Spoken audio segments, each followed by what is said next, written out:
Well, it's a pretty good day so far because nothing caught on fire at the house. I did, courtesy of Einstein Brothers, get avocado on my leg. I blame them. The first time I got it on my leg was because it was on the package. The second time it's because I dropped it on my lap. But still, so I guess either way I would have come out with avocado on my leg. I digress. So today's real estate rant is all about solar panels. Okay, first and foremost, because I know that most people will not watch this entire rant, I'm not saying solar panels are bad. I think solar panels are probably amazing.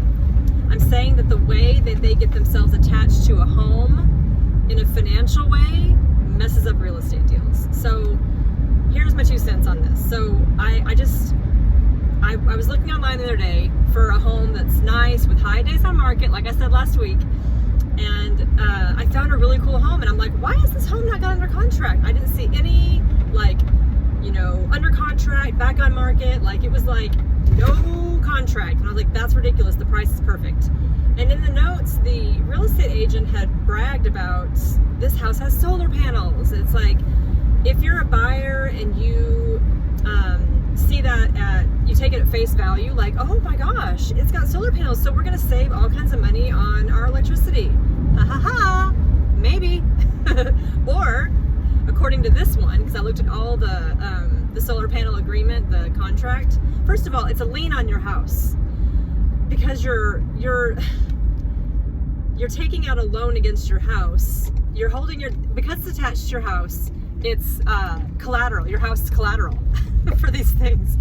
And sometimes, I don't know how often this is, but the couple of times I've seen them, actually seen the contract, you're not even going to own them at the end of it. You're going to pay on them for 20 years, and you're not even going to own them. They're going to come take them off your house.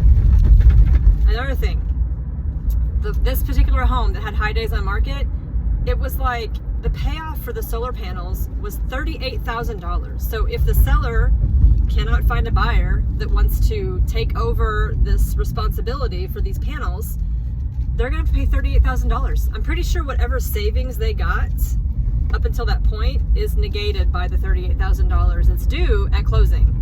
Usually what happens though is the buyer will assume the agreement, but there's a couple of assumptions taking place here. First of all, we're assuming they want them. They're assuming that they want the house enough to want to get themselves into paying on these solar panels.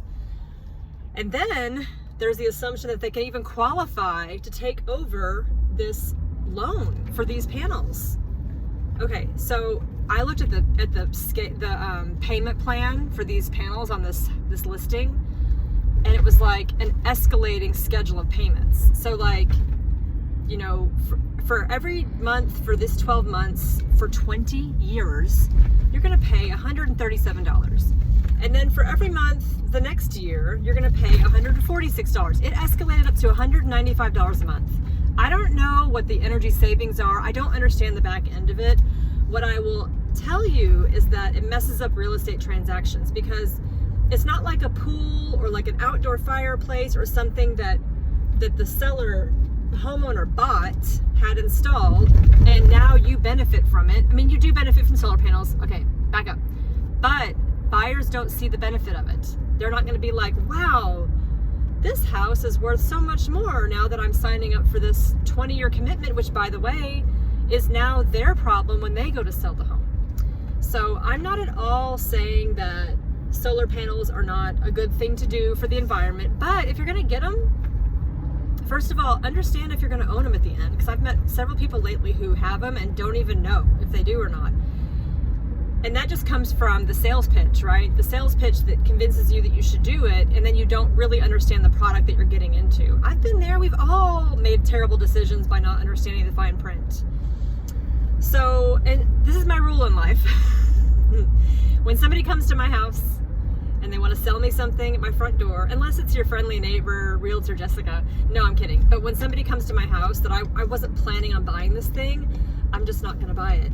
When I go to Home Depot and I walk in the front door, or Lowe's, well, no, Lowe's doesn't do that. Home Depot does this. When I go to Home Depot and I walk in the front door for light bulbs, and they're right there to sell me a home improvement or a pergola or whatever, I'm just not buying it because I wasn't there for that. So when someone comes to my door and talks me into solar panels for a commitment that's longer than I'm even going to live in that house. I mean, y'all, most people live in their house for like 7 to 11 years, and chances are your solar panel agreement will not be finished by then. So you're making a decision for current you that negatively impacts future you. So I'm just saying, maybe don't do it. Maybe really do your homework if you're going to do it. But if you're buying your forever home and you're going to be there for a long time and whatever, maybe do it. But if you're buying a house like in residential, like where we live, and you're not living in it for very long, I mean, I would be very hesitant to sign myself up for I don't want to commit to anything for 20 years except for my husband. Anyway, y'all have a good day. That's my rant for today. Bye.